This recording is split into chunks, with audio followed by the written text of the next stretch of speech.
Assalamualaikum warahmatullahi wabarakatuh.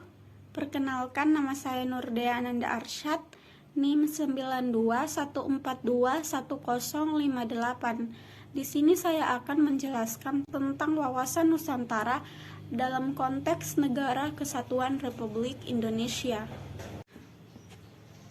Wawasan Nusantara adalah cara pandang dan sikap bangsa Indonesia mengenai diri dan lingkungannya yang serba beragam dan bernilai strategis, dengan mengutamakan persatuan dan kesatuan bangsa serta kesatuan wilayah dalam menyelenggarakan kehidupan bermasyarakat, berbangsa, dan bernegara untuk mencapai tujuan nasional.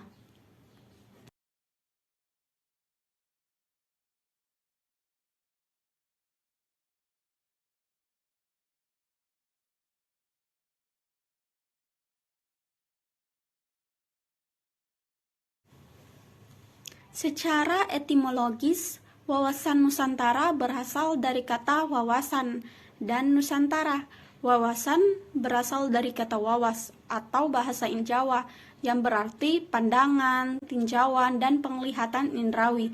Jadi wawasan adalah pandangan, tinjauan, penglihatan tangkap indrawi. Wawasan berarti pula cara pandang dan cara melihat. Nusantara berasal dari kata nusa dan antara. Nusa artinya pulau atau kesatuan kepulauan. Antara artinya menunjukkan letak antara dua unsur. Jadi Nusantara adalah kesatuan kepulauan yang terletak antara dua benua, yaitu benua Asia dan Australia, dan dua samudra, yaitu Samudra Hindia dan Samudra Pasifik. Dua, yaitu hakikat wawasan Nusantara. Hakikat wawasan Nusantara adalah keutuhan Nusantara dalam pengertian cara pandang yang selalu utuh menyeluruh dalam lingkup Nusantara demi kepentingan nasional. Hal tersebut berarti bahwa setiap warga negara, masyarakat, dan aparatur negara harus bersikap, berpikir, dan bertindak secara utuh menyeluruh demi kepentingan bangsa dan negara Indonesia.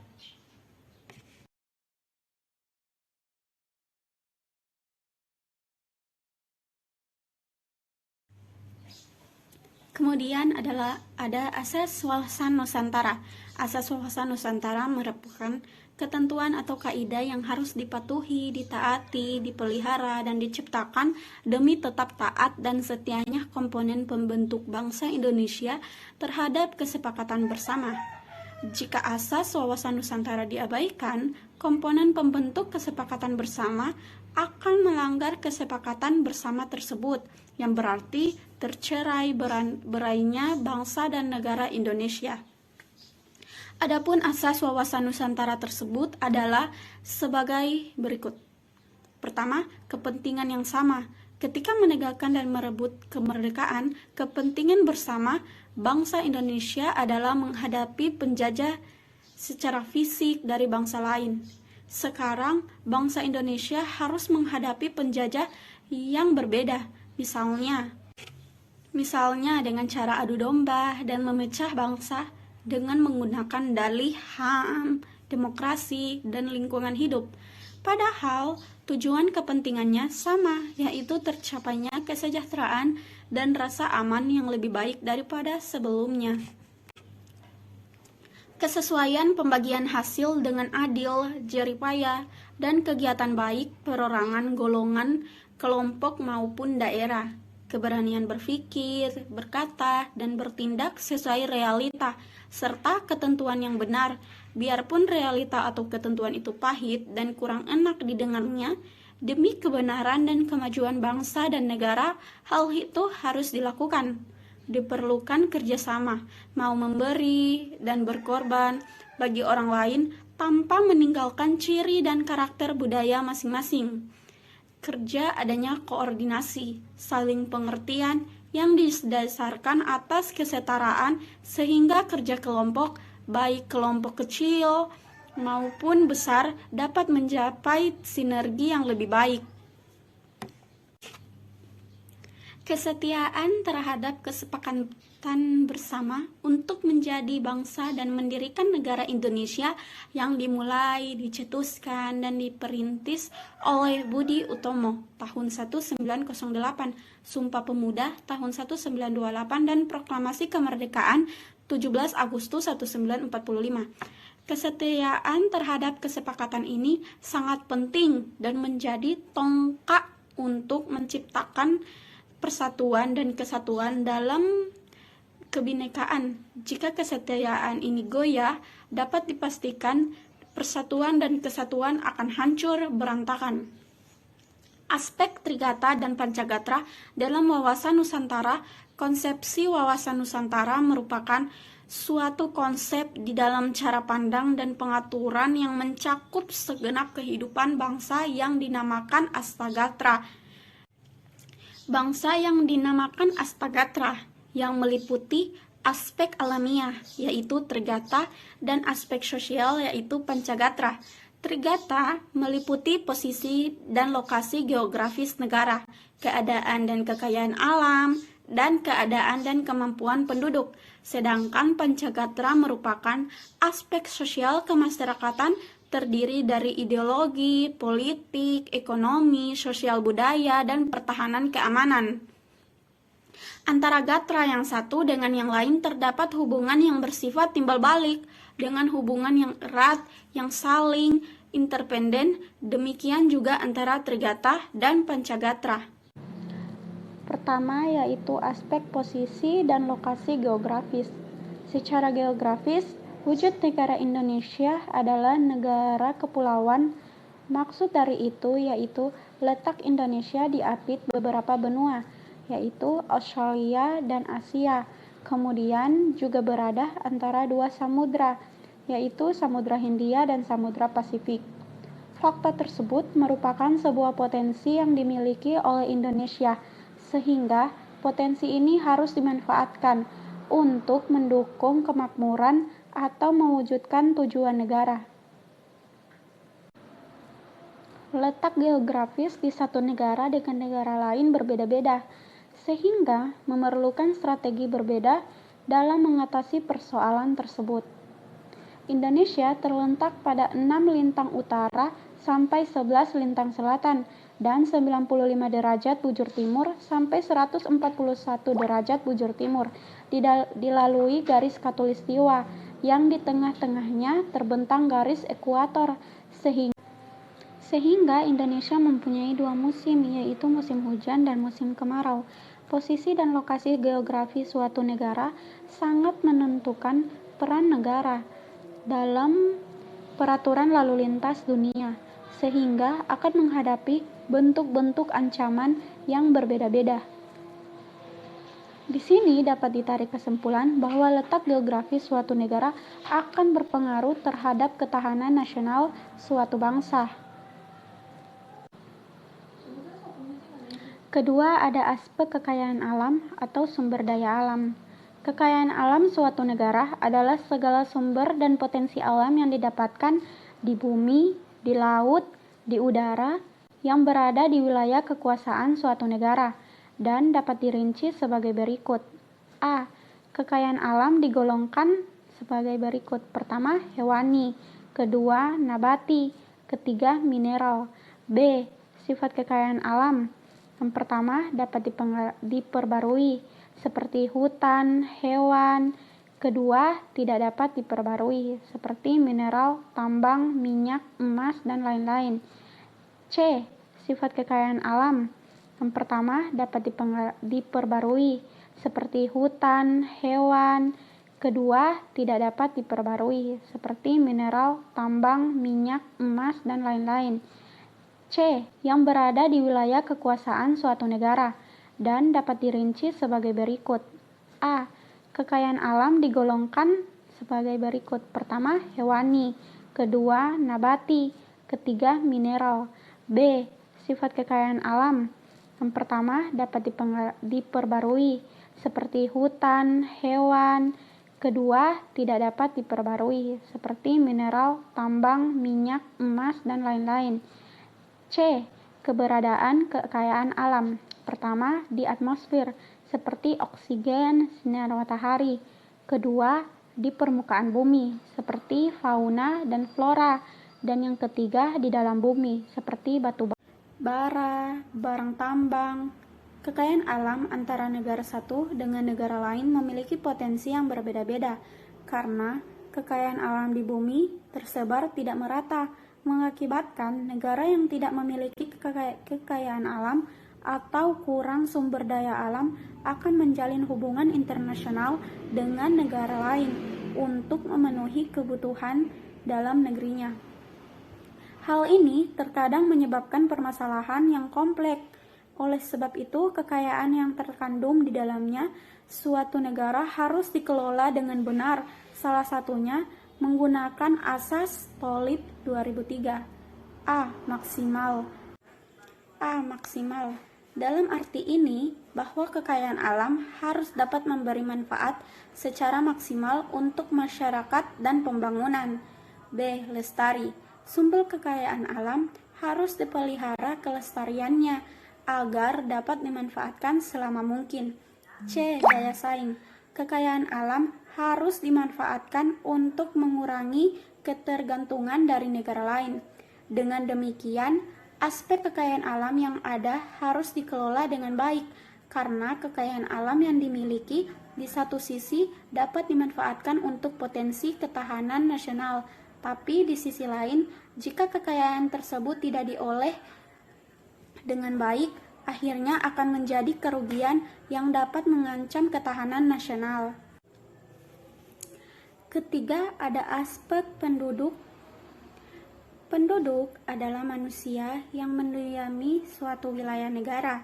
Manusia adalah faktor penentu dalam melakukan sesuatu tindakan.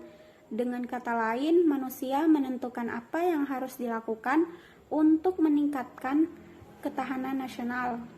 Dalam arti ini bahwa penguasaan penyelenggaraan negara untuk kesejahteraan dan keamanan tergantung pada manusia. Masalah yang berkaitan dengan keadaan dan kemampuan penduduk adalah A. Jumlah penduduk akan berubah karena kematian atau mortalitas dan kelahiran atau fertilitas dan migrasi. B. Komposisi penduduk adalah susunan penduduk menurut umur, jenis kelamin, agama, suku bangsa, dan tingkat pendidikan. C. Persebaran. Penduduk yang mempunyai pengaruh langsung terhadap penyediaan tenaga kerja untuk mengelola kekayaan alam dan juga berpengaruh terhadap tersediaannya personal yang mampu mengelola hankam. Oleh karena itu, penyebaran penduduk merata agar dapat menyelenggarakan kesejahteraan dan keamanan. Pertumbuhan dan penduduk yang cepat serta tidak dibarengi dengan ketersediaan lapangan kerja akan mengakibatkan ancaman, salah satunya krisis moneter. Hal ini perlu diwaspadai, akan tetapi di lain pihak negara yang memiliki penduduk dalam jumlah banyak, jika mampu mengelola sumber daya manusia secara baik dan akan menjadi sebuah keuntungan besar dalam mempercepat terwujudnya tujuan negara. Dari pemaparan materi di atas, dapat kita simpulkan bahwa Trigatra merupakan aspek yang penting untuk melihat bagaimana sebuah ketahanan nasional dapat diwujudkan dengan cara melihat potensi atau memanfaatkan kekayaan alamiah dengan baik dan benar. Tidak bisa dipungkiri bahwa ke depan ancaman, tantangan, hambatan, dan gangguan seiring berkembangnya zaman akan semakin kompleks. Perlu adanya sebuah formasi matang untuk menghadapi tersebut. Oleh sebab itu, Trigatra merupakan salah satu konsep cara pandang yang perlu diimplementasikan berguna untuk mewujudkan ketahanan, kesejahteraan, dan mewujudkan tujuan negara sesuai dengan wawasan Nusantara bangsa Indonesia. Kemudian ada aspek Pancagatra. Seperti yang telah kita ketahui di atas, aspek Pancagatra merupakan aspek yang memandang bahwa ketahanan nasional suatu bangsa selain diwujudkan melalui aspek alamiah atau trigatra, juga perluasan aspek sosial atau pancagatra untuk menciptakan sebuah keseimbangan dalam mencapai tujuan nasional. Berikut ini akan dijabarkan aspek-aspek apa saja yang termasuk dalam pancagatra. A. Ideologi. Ideologi merupakan ilmu yang mempelajari sebuah cita-cita dalam kehidupan berbangsa dan bernegara. Ideologi juga berisi tentang konsep dasar atau cita-cita apa yang akan diraih suatu bangsa dalam penyelenggaraan pemerintah. Dengan adanya ideologi, diharapkan sebuah bangsa mampu mewujudkan tujuan nasional dalam hal kehidupannya yang nyata.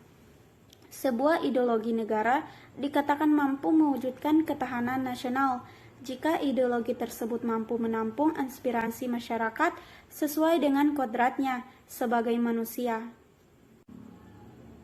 Oleh sebab itu, sebuah ideologi memerlukan penghayatan dan pengamalan dalam kehidupan sehari-hari.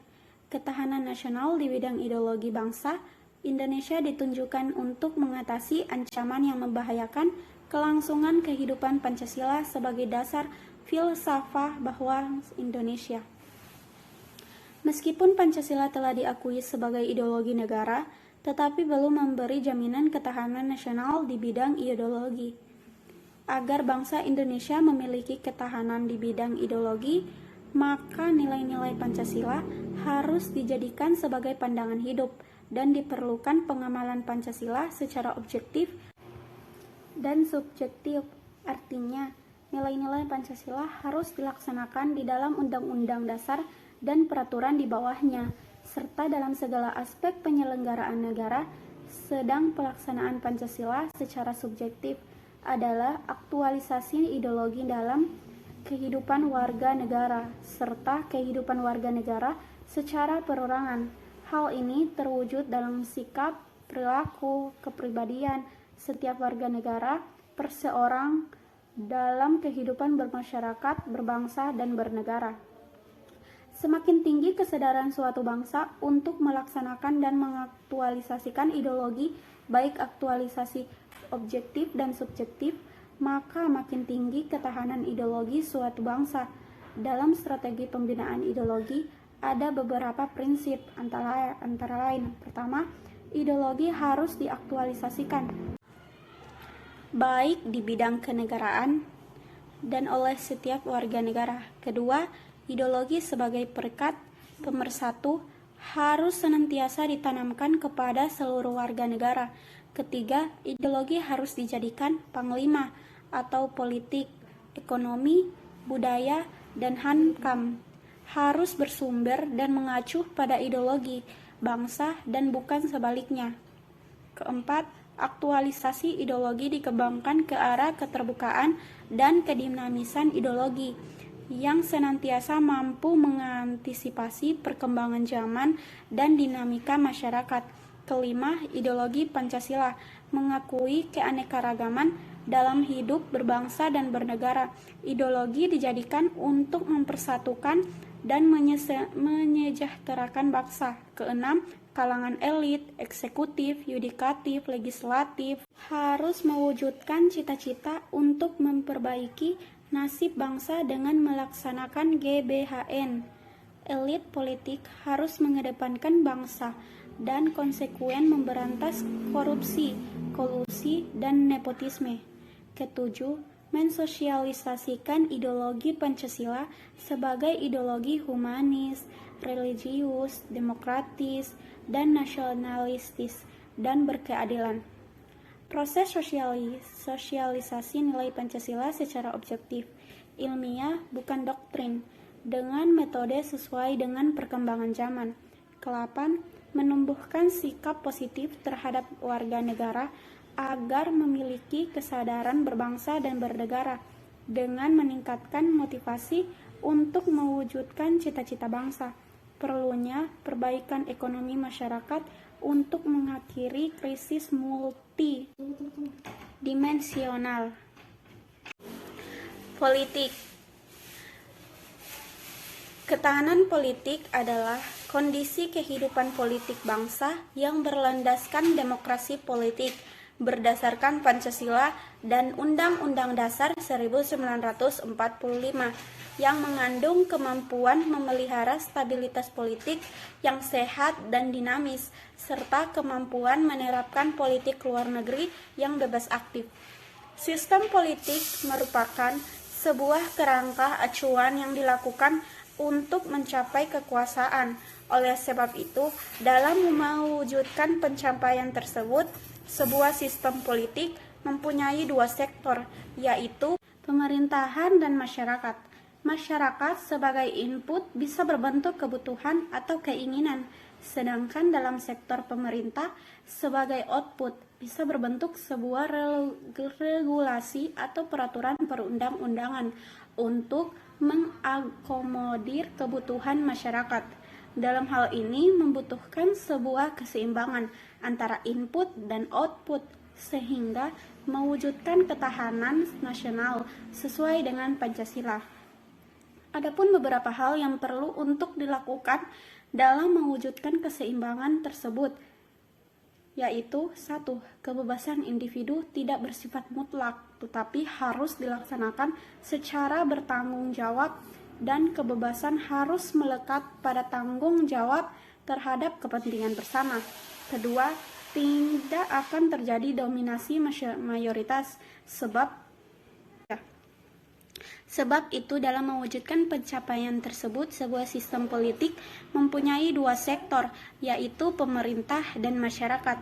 Masyarakat sebagai input bisa berbentuk kebutuhan atau keinginan, sedangkan dalam sektor pemerintah sebagai output bisa berbentuk sebuah regulasi atau peraturan perundang-undangan untuk mengakomodir kebutuhan masyarakat.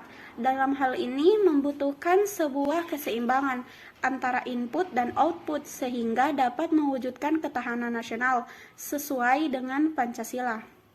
Adapun beberapa hal yang perlu untuk dilakukan dalam mewujudkan keseimbangan tersebut yaitu 1.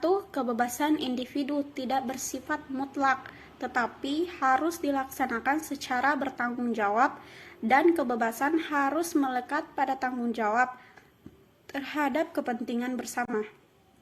Kedua, tidak akan terjadi dominasi mayoritas sebab tidak selarah dengan semangat kekeluargaan yang mengutamakan musyawarah untuk memperoleh mufakat. Pertama, ketahanan aspek politik dalam negeri. Dalam rangka mewujudkan ketahanan politik, diperlukan kehidupan politik bangsa yang sehat, dinamis, mampu memelihara stabilitas politik berdasarkan Pancasila, Undang-Undang Dasar 1945 yang menyangkut A. Sistem pemerintahan berdasarkan hukum, tidak berdasarkan kekuasaan, bersifat absolut, dan kedaulatan di tangan rakyat. Dilakukan Undang-Undang Dasar 1945 yang menyangkut A. Sistem pemerintahan berdasarkan hukum, tidak berdasarkan kekuasaan, bersifat absolut, dan kedaulatan di tangan rakyat. Dilakukan tidak antagonis yang menjurus kepada konflik. C. Kepemimpinan nasional diharapkan mampu mengakomodasikan aspirasi yang hidup dalam masyarakat dengan tetap sepenuhnya oleh MPR. B. Dalam mekanisme politik dimungkinkan adanya perbedaan pendapat, namun perbedaan tersebut tidak menyangkut nilai dasar, sehingga pegang teguh nilai-nilai Pancasila. D. Terjalin komunikasi politik timbal balik antara pemerintah dengan masyarakat, antar kelompok dan golongan dalam mewujudkan tujuan nasional. Kedua, ketahanan aspek politik luar negeri. A. Hubungan politik luar negeri ditujukan untuk meningkatkan kerjasama internasional di berbagai bidang atas dasar saling menguntungkan dan meningkatkan citra positif Indonesia dan memantapkan persatuan dan kesatuan. B. Politik luar negeri dikembangkan berdasarkan skala prioritas dalam rangka meningkatkan persahabatan dan kerjasama antar negara berkembang, negara maju, sesuai dengan kemampuan dan kepentingan nasional. Kerjasama antar negara ASEAN dalam bidang ekonomi, sosial budaya, IMTEK, dan kerjasama dengan negara non-blok. C. Citra positif bangsa Indonesia perlu ditingkatkan melalui promosi, diplomasi, dan lobi internasional, pertukaran pemuda, dan kegiatan olahraga dengan negara non-blok. C. Citra positif bangsa Indonesia perlu ditingkatkan melalui promosi, diplomasi, dan lobi internasional, pertukaran pemuda, dan kegiatan olahraga, dan kerjasama antar negara berkembang, negara maju, sesuai dengan kemampuan dan kepentingan nasional. Kerjasama antar negara ASEAN dalam bidang ekonomi, sosial budaya, IMTEK, dan kerjasama. D. Perjuangan bangsa Indonesia di dunia untuk meningkatkan kepentingan nasional, seperti melindungi kepentingan Indonesia dari kegiatan diplomasi negatif negara lain, dan hak warga negara Indonesia di luar negeri perlu ditingkatkan. Kemudian ekonomi, ketahanan. Ketahanan ekonomi adalah kondisi kehidupan perekonomian bangsa yang berlandaskan demokrasi. Ekonomi berdasarkan Pancasila yang mengandung kemampuan memelihara stabilitas ekonomi yang sehat dan dinamis, serta kemampuan menciptakan kemandirian ekonomi nasional dengan daya saing yang tinggi dan mewujudkan kemakmuran rakyat yang adil dan merata. Agar dapat terciptanya ketahanan ekonomi yang diinginkan, perlu upaya pembinaan terhadap berbagai hal yang menunjang, antara lain: 1. Sistem ekonomi diarahkan untuk kemakmuran rakyat melalui ekonomi kerakyatan untuk menjamin kelangsungan hidup bangsa. Kedua, ekonomi kerakyatan harus menghindari: A. Sistem free fight, liberalisme yang menguntungkan pelaku ekonomi kuat. B. Sistem etatisme. Negara beserta aparatur ekonomi negara bersifat dominan serta mematikan potensi daya kreasi unit-unit ekonomi di luar sektor negara.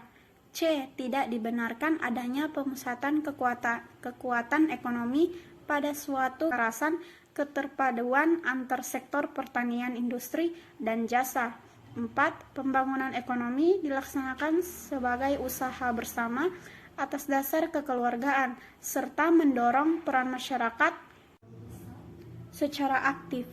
Perlu diusahakan kemitraan antara pelaku ekonomi dalam wadah kegiatan antara pemerintah, BUMN, koperasi, badan usaha, swasta, sektor informal, untuk mengukuhkan pertumbuhan, pemerataan, dan stabilitas ekonomi.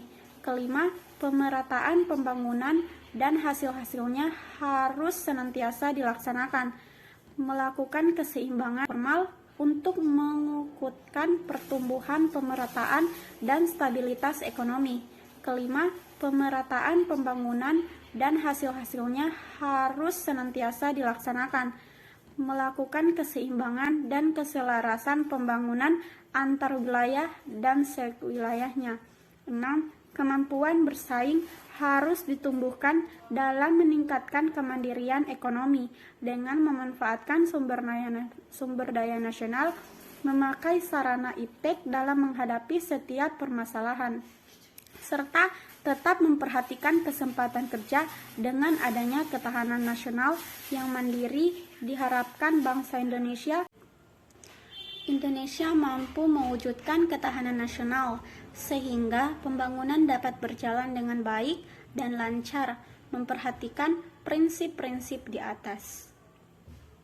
Terhadap Tuhan Yang Maha Esa, rukun, bersatu, cinta tanah air, berkualitas, maju, dan sejahtera dalam kehidupan yang serba selaras, serasi, dan seimbang, serta kemampuan menangkal penetrasi budaya asing yang tidak sesuai dengan kebudayaan nasional. Wujud ketahanan nasional Sosial budaya tercermin dalam kondisi kehidupan sosial budaya. Kemudian ada sosial budaya. Wawasan Nusantara Ketahanan Sosial Budaya adalah kondisi kehidupan sosial budaya bangsa yang dijiwai kepribadian nasional berdasarkan Pancasila yang mengandung kemampuan membentuk dan mengembangkan kehidupan sosial budaya Indonesia dan masyarakat Indonesia yang beriman dan bertakwa. Manusia yang dijiwai kepribadian nasional berdasarkan Pancasila yang mengandung kemampuan bentuk dan mengembangkan kehidupan sosial budaya manusia dan masyarakat Indonesia beriman dan bertakwa terhadap Tuhan Yang Maha Esa, rukun, bersatu, berkualitas, maju dan sejahtera dalam kehidupan selaras, serasi, seimbang, serta kemampuan menangkal budaya asing yang tidak sesuai budaya nasional. Esensi ketahanan budaya adalah pengaturan dan penyelenggaraan kehidupan sosial budaya. Dengan demikian, ketahanan budaya merupakan pengembangan sosial budaya di mana setiap warga masyarakat dapat mengembangkan kemampuan pribadi dengan segenap potensinya berdasarkan nilai-nilai Pancasila. Nilai-nilai yang terkandung dalam Pancasila akan diwujudkan sebagai aturan, tuntunan, sikap, dan tingkah laku bangsa dan akan memberikan landasan, semangat, jiwa yang secara khas merupakan ciri pada elemen-elemen sosial bangsa budaya Indonesia. Dan yang terakhir ada pertahanan dan keamanan. Wawasan Nusantara, ketahanan, pertahanan, keamanan adalah kondisi daya tangkal bangsa yang dilandasi kesadaran bela negara seluruh rakyat yang mengandung kemampuan memelihara stabilitas pertahanan, keamanan negara yang dinamis, mengamankan pembangunan dan hasil-hasilnya, serta kemampuan mempertahankan kedaulatan negara dan menangkal segala bentuk ancaman. Ketahanan nasional menjamin kesinambungan pembangunan nasional dan kelangsungan NKRI berdasarkan Pancasila dan Undang-Undang Dasar 1945 yang ditandai dengan prinsip-prinsip sebagai berikut. 1. Bangsa Indonesia cinta damai, tetapi lebih cinta kemerdekaan. Perang merupakan pilihan terakhir untuk mempertahankan NKRI dan integrasi nasional. Kedua, pertahanan keamanan dilandasi landasan adil Pancasila, landasan konstitusional Undang-Undang Dasar 1945, landasan visional wawasan Nusantara. Pertahanan dan keamanan negara merupakan hak dan kewajiban bangsa Indonesia untuk mewujudkannya. Ketiga, pertahanan keamanan negara merupakan upaya terpadu yang melibatkan segenap potensi dan kekuatan nasional. Setiap warga negara Indonesia wajib ikut bela negara, dilakukan dengan kesadaran dan tanggung jawab, rela berkorban, mengabdi kepada bangsa negara, pantang menyerah. Upaya pertahanan dan keamanan yang melibatkan kekuatan nasional dirumuskan dalam doktrin pertahanan dan keamanan NKRI. Keempat, pertahanan dan keamanan diselenggarakan dengan Sishamkam. Hal ini bersifat total, kerakyatan, kewilayahan. Pendayagunaan dalam mengelola pertahanan keamanan dilakukan secara optimal, terkoordinasi untuk mewujudkan kekuatan dan kemampuan pertahanan dan keamanan negara dalam keseimbangan, keserasian antara kepentingan, kesejahteraan, dan keamanan. 5. Segenap kekuatan dan kemampuan pertahanan dan keamanan rakyat semesta diorganisasikan ke dalam TNI dan Polri. Pembangunan APRI dengan jati dirinya sebagai tentara rakyat, tentara pejuang, tentara nasional. Perannya tetap diabadikan untuk kepentingan bangsa Indonesia dan keutuhan NKRI.